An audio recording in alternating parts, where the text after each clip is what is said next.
ফরিদপুর ৪ আসন অর্থাৎ ভাঙ্গা সদরপুর ও চর ভদ্রাসন আসন থেকে ভাঙ্গা উপজেলার আলগী হামিরদী ইউনিয়ন কেটে ফরিদপুর ২ আসন অর্থাৎ নগরকান্দা ও সালথা আসনে অন্তর্ভুক্ত করার প্রতিবাদে ঢাকা গোপালগঞ্জ খুলনা, ঢাকা ভাঙ্গা বরিশাল এবং ঢাকা ভাঙ্গা ফরিদপুর রুট অবরোধ করা হয়েছে।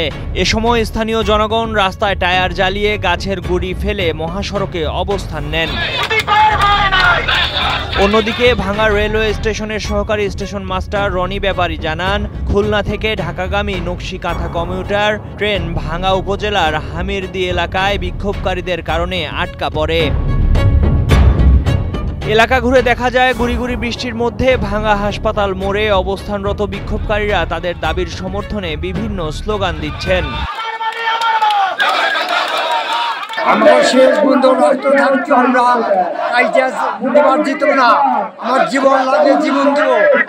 আমরা অনিশ্চিতকালের জন্য রেলগাড়ি বাস সব কিছু বন্ধ করবো, দক্ষিণবঙ্গকে আসল করে মোনালিসা হেভি ফ্লো 15 পিস প্যাকেটের সাথে 8 পিসের একটি প্যাকেট একদম ফ্রি।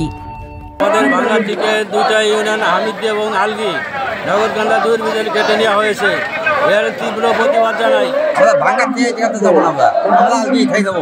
ভাঙ্গা খাওয়া থাকবো, আমরা ভাঙ্গা থানার মধ্যে আমরা থাকবো, ভাঙ্গা উপজেলার আলমগী ইউনিয়নের সুয়াদি ও হামিরদী মানিকদহ ইউনিয়নের পুকুরিয়া এবং ভাঙ্গা পৌরসভার হাসপাতাল মোড় কৌডুবি রেলগেটে বিক্ষোভকারীরা অবস্থান নিয়েছেন। এ সময় রাস্তায় দূরপাল্লার যানবাহন আটকা পড়েছে। ভাঙ্গা হাইওয়ে থানার ওসি মোহাম্মদ রকিবুজ্জামান জানান, সকাল থেকে ঢাকা খুলনা, ঢাকা বরিশাল, ফরিদপুর বরিশাল মহাসড়কে বিক্ষোভকারীরা অবস্থান করছেন। যানবাহন চলাচল বন্ধ রয়েছে।